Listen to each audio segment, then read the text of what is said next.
والمرسلين أما بعد فأعوذ بالله من الشيطان الرجيم بسم الله الرحمن الرحيم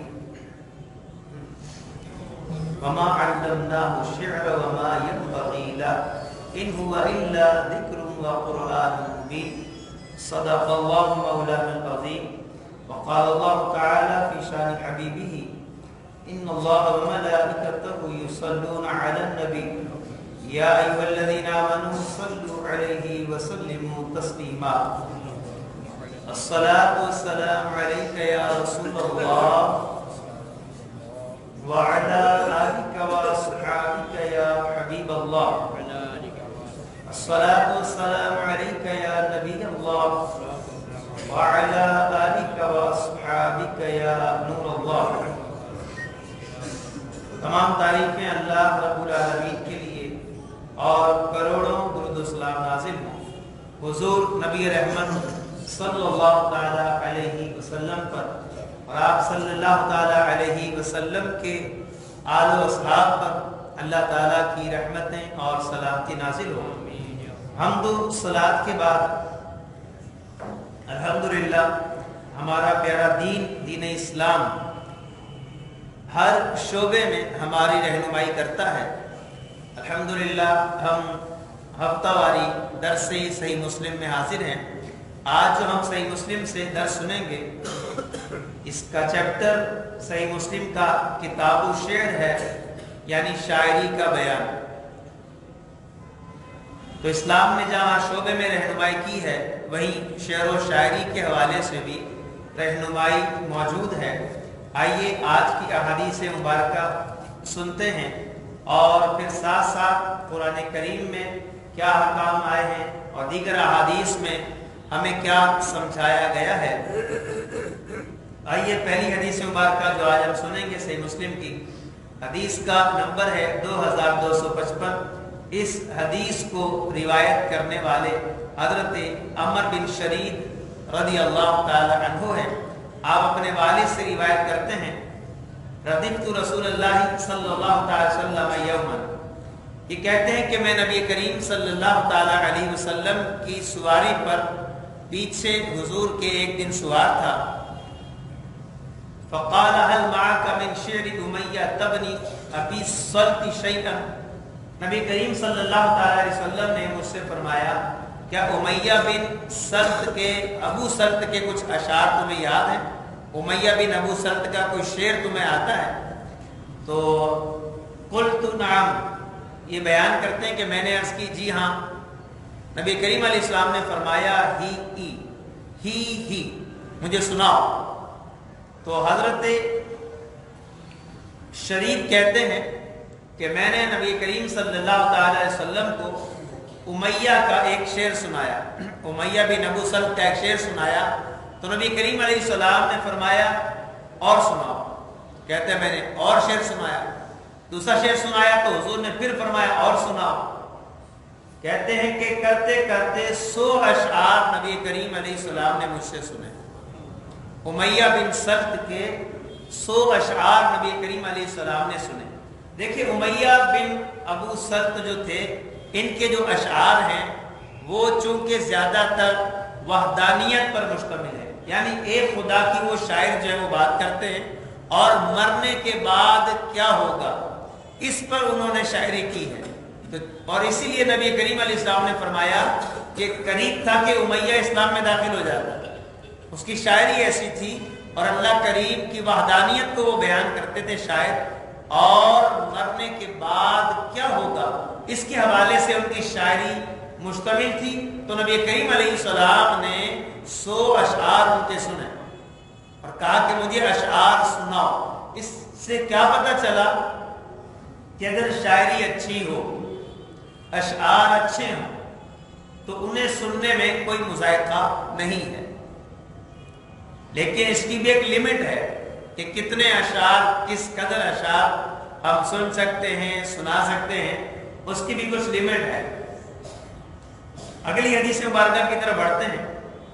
نبی کریم علیہ الصلوۃ والتسلیم نے ارشاد فرمایا فَلَقَدْ كَانَ يُسْلِمُ فِي شِعْرِهِ، فرمایا اپنی شاعری میں امیہ بن سلط جو ہے وہ اسلام سے قریب ہے، اسلام سے قریب ہے، یعنی اس کی شاعری ایسی ہے کہ جو اسلام نے پیغام دیا ہے اللہ کے ایک ہونے کا اور مرنے کے بعد اٹھنے کا، کہ مرنے کے بعد کیا ہوگا، حساب دینا ہے، اللہ کی بارگاہ میں حاصل ہونا ہے، تو اس طرح کی جو چیزیں ہیں وہ امیہ نے اپنی شاعری میں بیان کی ہیں۔ تو نبی کریم علیہ السلام نے فرمایا کہ اس کی شاعری اسلام سے بڑی قریب ہے۔ اسی طرح سے حضرت ابو ہریرہ رضی اللہ تعالیٰ عنہ کی روایت ہے، اس سے اگلی حدیث ہے، حدیث نمبر 2256 ہے۔ حضرت ابو ہریرہ کہتے ہیں کہ نبی کریم صلی اللہ تعالی علیہ وسلم نے فرمایا اشعر کلمۃ تکلمت بها العرب کلمۃ لبید۔ نبی کریم علیہ السلام نے فرمایا عرب کا سب سے اچھا شعر جو ہے، عرب دنیا کا سب سے اچھا شعر، نبی کریم علیہ السلام جس شعر کو سب سے اچھا کہیں وہ شعر کیسا ہوگا؟ ارشاد فرمایا کہ سب سے اچھا شعر جو عرب کے لوگ پڑھتے ہیں وہ لبید شاعر کا یہ قول ہے، لبید شاعر کا یہ ایک مصرع ہے۔ وہ ارشاد فرمایا نبی کریم علیہ السلام نے الا کل شیء ما خلا اللہ باطل، کہ اللہ کے سوا ہر شے باطل ہے، فانی ہے، اللہ تعالیٰ کے سوا ہر شے فانی ہے۔ تو یہ ایک شاعری میں شاعر نے، لبید نامی شاعر نے جب یہ بات کی تو نبی کریم علیہ السلام نے فرمایا یہ بہترین شعر ہے۔ اسی طرح ایک حدیث پاک میں یہ فرمایا اصدق کلمۃ، کہ سب سے سچا شعر وہ ہے جو لبید نے کہا ہے، اور وہ شعر نبی کریم علیہ السلام نے پڑھ کر سنایا۔ اس کے علاوہ شاعری کے حوالے سے جو بڑی اہم ایک حدیث مبارکہ ہے جس میں بڑی زبردست مذمت کی گئی ہے شاعری، وہ حدیث مبارکہ حدیث نمبر 2257 ہے۔ اس کے راوی بھی حضرت ابو ہریرہ رضی اللہ تعالی عنہ ہے۔ آپ بیان کرتے ہیں کہ رسول اکرم صلی اللہ علیہ وسلم نے ارشاد فرمایا لَأَن يَمْتَلِيَ جَوْفُ الرَّجُلِ قَيْحًا يَرِيهِ خَيْرٌ مِّنْ أَن يَمْتَلِيَ الشِّعْرَ۔ نبی کریم صلی اللہ تعالی علیہ وسلم نے فرمایا کہ کسی شخص کا پیٹ پیپ سے بھرا ہوا ہو، یہ اس سے بہتر ہے کہ شاعری سے بھرا ہو۔ کسی کا پیٹ میں پیپ اور کچرا اور گندگی بھری ہوئی ہو، نبی کریم علیہ السلام فرماتے ہیں یہ کنڈیشن پھر بھی بہتر ہے، کس حالت سے کہ آدمی کے پیٹ میں شاعری بھری ہو۔ اس کا مطلب کیا ہے؟ اس کا مطلب یہ ہے کہ جو آدمی قرآن و سنت کو چھوڑ دے، علم دین کو ایک سائڈ میں کر دے، نہ دین کی باتیں سیکھے، نہ علم دین سیکھے، نہ قرآن و سنت کے مسائل سیکھے، نہ سنت کو سیکھے، نہ سیرت کو پڑھے، نہ سنے، علم دین سے دور ہو جائے اور ہر وقت شاعری اس کے دماغ پہ سوار ہو جائے، تو ایسی شعر و شاعری سے کہ آدمی اسی ہی میں لگا رہے، نبی کریم علیہ السلام نے ایسے شخص کے بارے میں فرمایا کہ ایسا آدمی وہ ہے کہ اگر اس کے پیٹ میں کہ اور پیپ بھری ہوئی ہوتی، یہ بہتر ہوتا شاعری بھری ہونے سے۔ یہ شاعری میں لگا ہوا ہے، ہر وقت اسے کسی چیز کا ہوش ہی نہیں ہے کہ ہر وقت شعر و شاعری میں لگا رہتا ہے، تو اس کی مذمت ہے۔ ایک بات اور میں عرض کر دوں کہ ایک موقع پر نبی کریم علیہ الصلوۃ والتسلیم نے یہی جملہ ارشاد فرمایا تھا، لیکن وہ موقع کیا تھا؟ حضرت ابو سعید خدری رضی اللہ تعالیٰ آپ بیان کرتے ہیں کہ ہم نبی کریم علیہ السلام کے ساتھ ارج ناوی مقام میں تھے، تو ہم نے کیا دیکھا کہ ایک بندہ شاعری کر رہا ہے، اشعار پڑھ رہا ہے۔ تو نبی کریم علیہ السلام نے جب وہ سنا نا تو حضور نے فرمایا خذ الشیطان او امسک الشیطان، فرمایا شیطان کو روکو۔ شعر و شاعری میں لگا ہوا تھا، حضور نے فرمایا اس شیطان کو روکو۔ تو عام طور پہ تو شاعری کی مذمت ہے، کہ شعر و شاعری کی مذمت اس قدر کی گئی ہے کہ دیکھیں شاعر جو ہے نا وہ عام طور پہ کرتا کیا ہے؟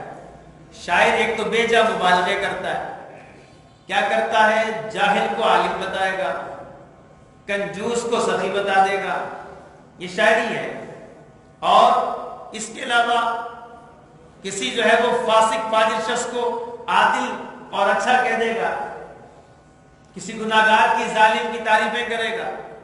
تو شاعر یہ کام کرتے ہیں، اس لیے ان کی مذمت کی گئی ہے، نہ صرف احادیث میں بلکہ نبی کریم صلی اللہ تعالی علیہ وسلم پر نازل ہونے والا قرآن